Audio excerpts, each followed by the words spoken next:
My name is Daniela, and I want to tell you my story. I live in a small town called Brighton Bay, not far from New York City. It's quiet here, with calm streets, cozy cafes, and the sound of waves always nearby. I'm 29 years old, and I work as a receptionist at a small hotel near the beach. Life was simple. Some might say boring, but I liked it. I had a few close friends, a small apartment, and a routine that felt safe. I wasn't looking for love. After a few bad relationships in the past, I told myself that it was better to stay alone. But sometimes, life brings someone into your world when you least expect it. That person was Michael. Michael came to the hotel for a business trip. He looked different from the usual guests, calm, polite, and a little tired. He had soft eyes, a gentle smile, and a quiet way of speaking.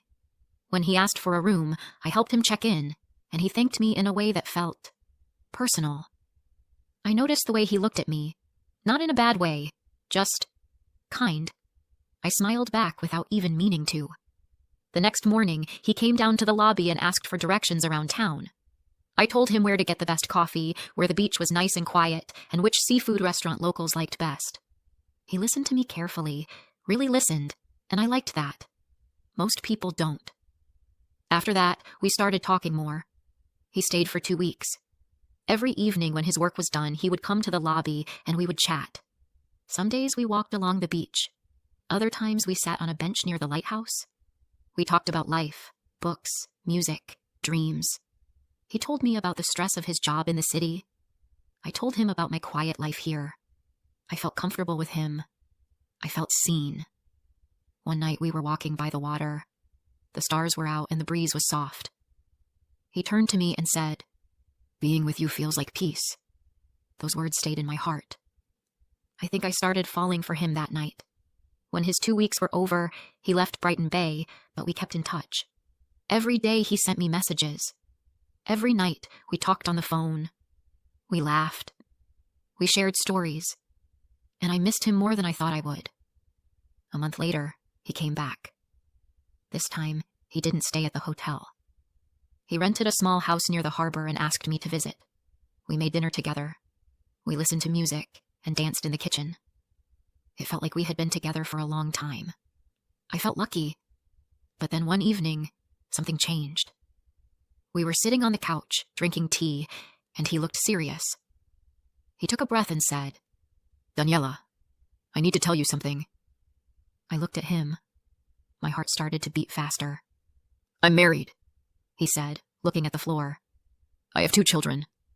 My body froze. I couldn't speak. My hands felt cold. I looked away. "I didn't mean to hide it," he said. "I didn't expect to meet you, but my marriage is not good. We live in the same house, but it's not love anymore. I stay for the children. That's all." His voice was low. He sounded sad, but I couldn't say anything. My thoughts were all over the place. I stood up and walked outside. The air was cold, and I could hear the ocean waves. I felt like crying. He followed me out. "I understand if you don't want to see me again," he said. I nodded and walked home. That night, I couldn't sleep. My head was full of questions. Why didn't he tell me before? Why did this happen to me? But I also remembered the way he looked at me, the way he spoke, the way he made me feel safe. I was confused. I wanted to be angry, but I missed him. The next day, he sent me a message. "I'm sorry," it said, "but I miss you." I didn't reply. For days, I felt lost. I couldn't focus at work. I kept checking my phone. My heart and my mind were fighting. I told myself to forget him, but I couldn't. A week later, I saw him again. We met near the beach. I told him I felt hurt, that I didn't like being kept in the dark. He said he understood. He didn't try to excuse it. He only said, "I care about you." And then, I stayed. I know it's wrong. I know many people will say I made a bad choice. I know I became the other woman. But at that time, I wanted to believe him. I wanted to believe this was temporary. That maybe one day he would leave his wife. That maybe he would choose me. So we continued in secret. He visited Brighton Bay once or twice a month. He stayed in that little house. I went there after work. We ate together. We talked. Sometimes we watched old movies or just sat in silence. It felt real, but also like a dream that could end any time. We never went out together. We never held hands in public. No photos, no dates, no future plans. Just small moments in a quiet house. But in those moments, he made me feel special. He listened to me. He remembered the little things I said. He helped me cook, made me laugh, brought me books I mentioned once. He made me feel loved. Still, deep inside, I knew the truth. I was not his first choice. I was not part of his real life. I was something on the side, something easy, without problems. And yet, I didn't leave. Why? Because I loved how he made me feel. Because I believed him. Or maybe, because I was afraid to be alone. Those quiet nights with him gave me something to hold on to. Even if it hurt, it was better than nothing. But slowly, things started to change inside me.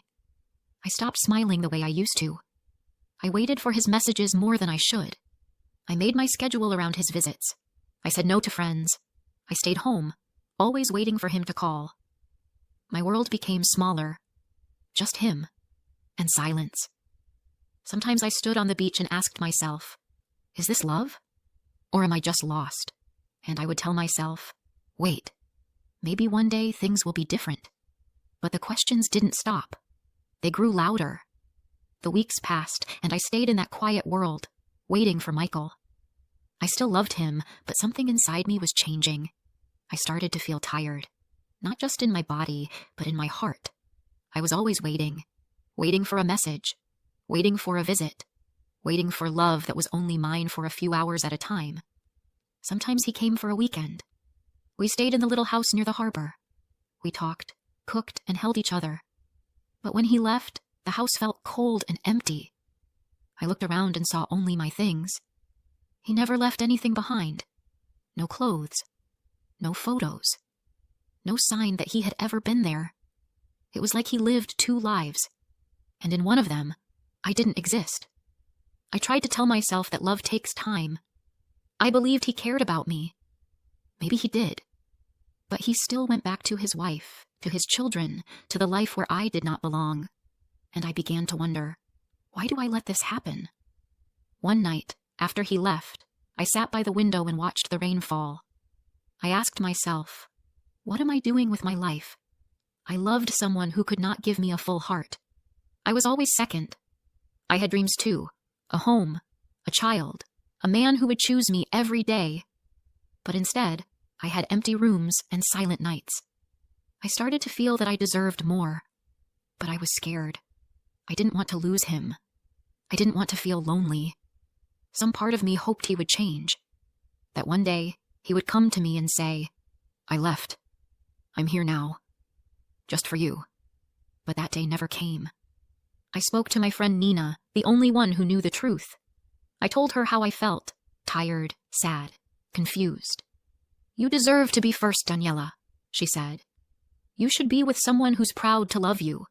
Someone who walks with you in the daylight, not just hides with you in the dark. Her words stayed with me. I started to notice how much I had changed.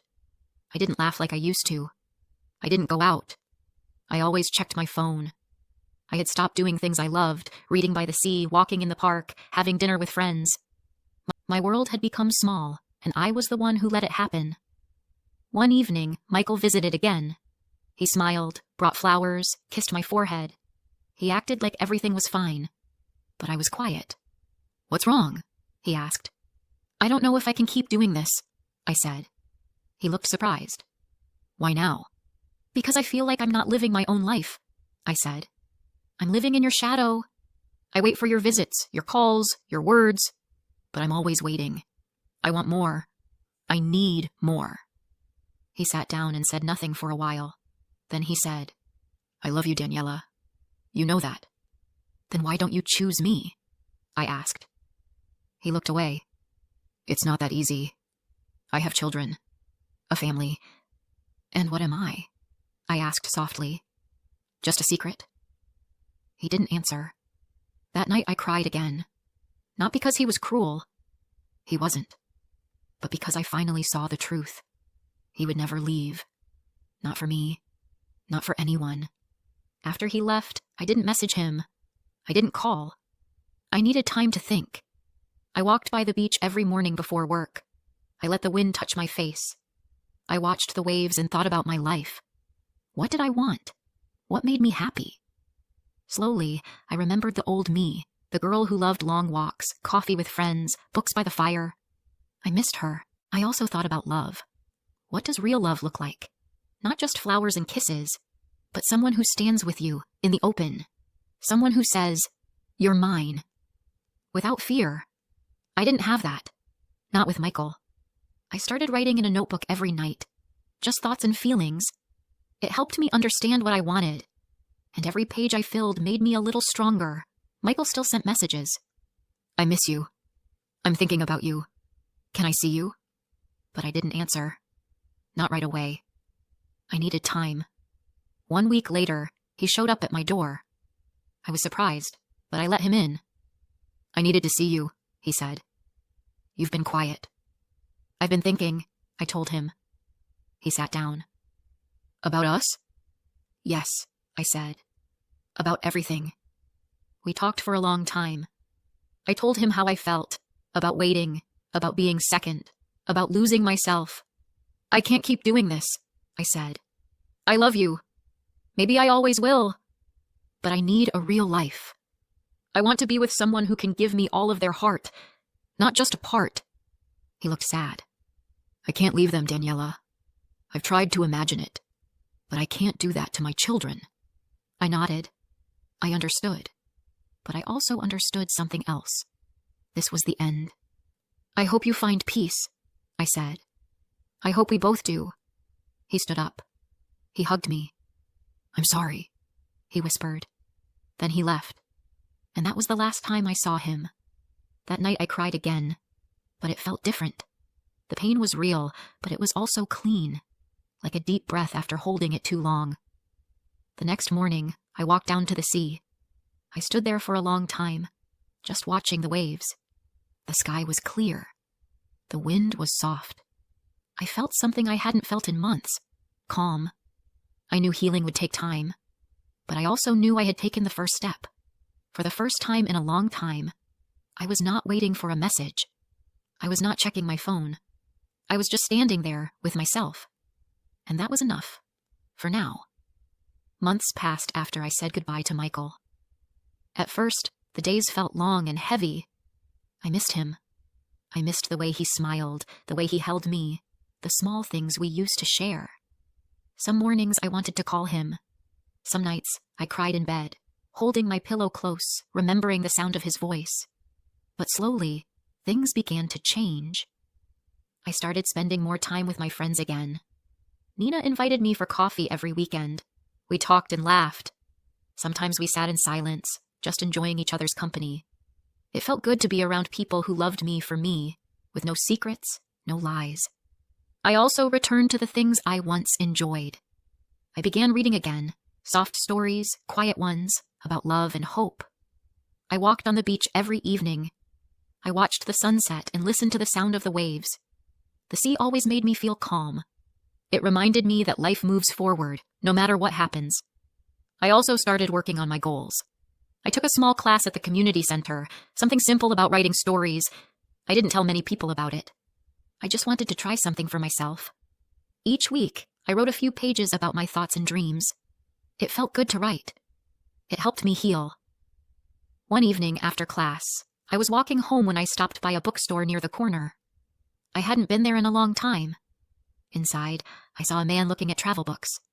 He smiled when he saw me, and I smiled back. He looked familiar, but I couldn't remember where I had seen him before. He walked over and said, "Hi. You're in the writing class, right?" I nodded. "Yes, I am. I just joined last week," he said. "I'm David." We talked for a few minutes, about the class, about books, about the cold weather. It was nothing special, but something about his voice made me feel at ease. The next week, he sat near me in class. After class, we walked together to the cafe across the street. We talked about simple things, family, work, favorite food. He was kind. He listened. And when I spoke, He looked into my eyes. I didn't feel nervous. I felt calm. We started meeting after class more often, sometimes for coffee, sometimes just a short walk. He didn't ask me about my past. He didn't push. He was patient. One evening, we sat near the beach on a wooden bench. The sky was orange and the air was cool. I looked at him and said, "Can I tell you something?" "Of course," he said. "I was in a relationship before. It wasn't good. He was married. I waited for him for a long time. I loved him, but I was always second. I don't want that kind of love again." He was quiet for a moment. Then he said, "Thank you for telling me. I think you're brave, and you deserve better." That night, I went home with a warm feeling in my chest.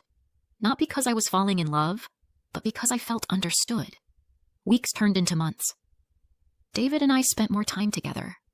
We went for walks, watched movies, and talked about our dreams. He never rushed me. He never asked for more than I could give. I started to smile more. I laughed without pain. I felt free. One day, I looked in the mirror and saw something I hadn't seen in a long time. Myself. Not the sad girl who waited for messages.